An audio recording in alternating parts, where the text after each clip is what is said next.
So what I wanted to look at this morning was the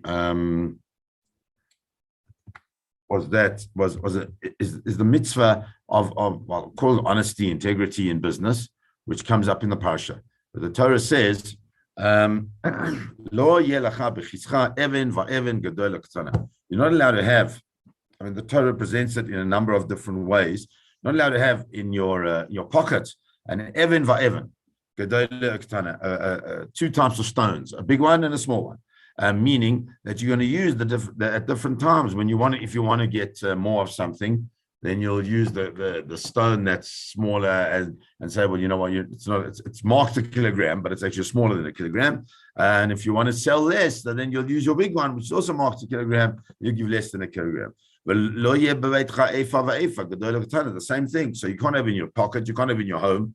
You've got to have an evan shalema, a complete stone, v'tzedek, and one that is completely well balanced. Eifa shalema v'tzedek yela, you have to have the appropriate measurements. In order that your days will be long on the land which Hashem has given you. Why? Because it's a to'eva, it's a disgusting, it's a terrible thing for HaKadosh Baruch Hu, anybody who's prepared to rob a person in such a secret way, because what's happening here is very clear that you've decided that you're going to buy or sell using certain measurements, and those measurements are not 100% correct. And so therefore we learn that you have to have a proper and appropriate scales. I mean, we know that, but let's try and understand a little bit what it's all about. The Malbim is really going to be the focus of what I'm going to look at. And he says that the following, he says that part of this whole thing is that we need to understand that is that it's not only about not using them, but you shouldn't even own them. Why should you not even own these things? These things that are measuring tools that are not accurate. Why not? Because if one does have them in their space, so then a person is going to start accustoming themselves not to measure things correctly. And the only reason why you're doing that is only for your own good. Because as I said earlier, that when you sell something, when you buy something, you're going to say, let's use the bigger one, use the smaller one, all the ways in which to get the maximum thing out of what you can get out. And says the Malbim that they have to be careful that firstly, it's dishonest. That's the one part. But the second part is that if your stones are that inaccurate, you may even get to a point of what we call ona'ah. Ona'ah is overcharging or undercharging, because you're buying too much or you're selling too little, that you might actually fall into a double avera. Why? HaKadosh Baruch Hu wants, what does he want from us? Because we know that there is a Mishnah in Pirkei Avot.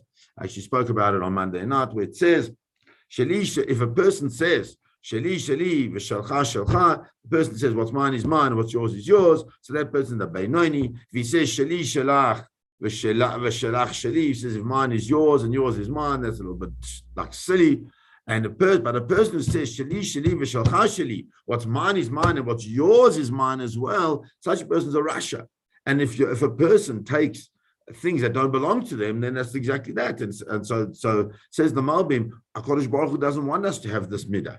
The first reason. And the second one is ki imitragel yishtamesh behem rak letovato, says that if you're going to do it, then there's going to be a constant constant argument between you and everybody around you. And so therefore, HaKadosh Baruch Hu tells us that when it comes to the things in our business dealings, we've got to ensure that we are 100% honest and on track. The Malbim explains that they're different, why it says even, the different types of measurements, different types of weights and measurements that we use. And they generally have a general term, which is called even.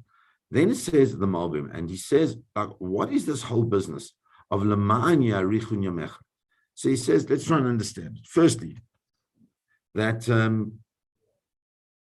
it's the pasuk that kind of ends this whole thing is Evan Shalema V'Tzedek Yelach, Eifa Shalema V'Tzedek Yelach. An Evan, they have to have the complete and accurate Evan, and you have to have the complete and accurate measuring tool for produce as well.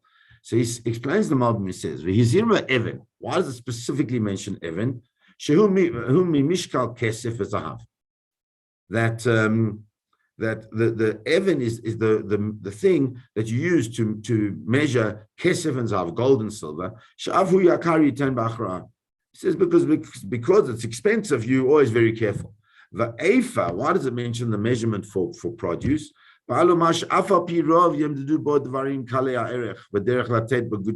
call there, he's here at some same shiro. He says sometimes, because it's just produce, you give it a little bit more, give it a little bit less, not such a big thing. He says, no, when we're doing it, we've got to do like some same shiro, you've got to be absolutely careful what the shiro is.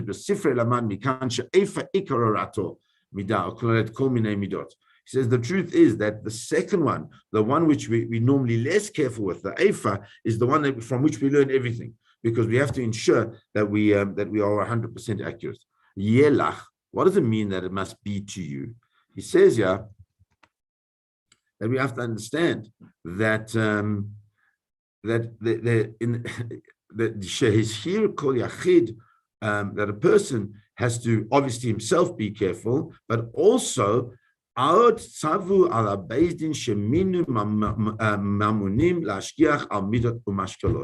not only do we have to be careful ourselves, but we also have to, part of the Beis Din's obligation within the environment in which it operates is to ensure that people are careful with their weights and measures, which is quite an unbelievable thing. That the Torah doesn't only say that it's my achras, that it's my responsibility to make sure that I'm honest. The Torah also says that what I need to do is to ensure that I establish people to assist those who are challenged in this type of honesty factor, to ensure that they are also have accurate measures. And what's interesting is, we speak about, and I think we spoke about it, Shoftim v'Shotrim. We all want this concept of Mashiach, and we want this messianic era, but we do forget that it's not an era that is just going to be where everything's hunky-dory, but it is going to be an era where things are going to be policed. It is going to be an era where that which we need to do as Jews connecting to HaKadosh Baruch Hu in a profound way, those things are going to be policed, and we have to be careful of that. And one of the things is going to be in our daily business activities that there will be mashgichim who will come around, who are like an auditors. Auditors will come around and to ensure that our businesses are honest, which I think is an important factor to bear in mind. See, that's why we say we're preparing for Mashiach, even when you do a siyah. Okay, so says the Malbim, and he finalizes, and he says, L'man yarichun yamecha. What is this business of yarichun yamecha, that you will have long life where? On the land which HaKadosh Baruch Hu has given you. So says the Malbim, this is beautiful. That the schar that you'll get from maintaining this mitzvah aseh, this positive mitzvah of being honest, shetiheh shleima v'lo chasera, that to be complete and not be lacking anything. Shitnagu b'midot shelcha shelcha. And what does that mean? It means that the midah that we are concerned about most is what's yours is yours.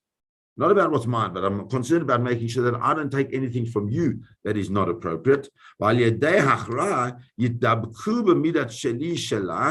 because you're so worried about shelcha, you'll also take on the midah of what's mine is yours. What's not only what's yours is yours, but what's mine is yours.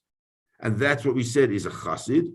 And through doing that, through constantly being aware of somebody else's things, just material things at this point, then what will happen? Yishkona shalom beinayim. There will always be shalom between everybody. V'yarichu yamim al adama, and then you'll have long life on the land of Eretz Yisrael. Ki lo charav habayit, because why did the Beis Hamikdash get destroyed? Rak mipnei sinas chinam, because of sinas chinam, for unwarranted hatred. Kal v'chomer, how much more so, says the Malbim, if you dislike a person because they're dishonest. how much more so will it be that the land will be destroyed, because that you will not be allowed to be in Eretz Yisrael, because there's real hatred on a real level, and there's not shalom between us. And from the fact that there's a negative, we see that there's a positive. Sorry, from the fact that there's a positive, we see that there's a negative as well. And so if we do not act in an appropriate way, but we actually ensure that our things are well, and the opposite true as well. And if we don't act in the same way, and our midot are lacking, then you have a midah of shelcha sheli. What's mine is what's yours is mine. And in such a situation, there's deep sinner amongst us, and lo yaruchu yomim, and they will not have long life. And so therefore why is that? Ki toavat Hashem lokech, because it's something disgusting. It's something that HaKadosh Baruch Hu cannot in any way tolerate, the fact that if we do things like that we don't recognize that there's ownership of other, that people's things that they have are theirs, and we shouldn't be involved in that. But most fundamentally is that if we don't take into ourselves this midah of sheli shalcha v'shalcha shalcha, what's mine is yours, and I'm prepared to assist you whatever I can, v'shalcha shalcha, and what's yours is yours. So in such a situation, HaKadosh Baruch Hu doesn't understand that, and therefore, why can't he stand that? He can't stand that because what it does is just creates a riv, it creates machlekas, it creates difficulty between the Jewish people, and when there's difficulty between the Jewish people, that is HaKadosh Baruch Hu's worst. Just like as a parent, he sees his children fighting with one another, the parent can't bear that, can't handle the fact there's no shalom, and when there's no shalom, there needs to be some type of consequence. The consequence of our no shalom between ourselves is the fact that we don't have a vested space or continuance living space within the land of Israel. Chas v'chalila. So let's all act appropriately, and remember, sheli shalcha v'shalcha shalcha. What's mine is yours. What's yours is yours as well. We're looking after one another in the most profound way. Have a beautiful Shabbos, and please God, we'll continue next week. Thank you, Shkach. Thank you. Rabbi.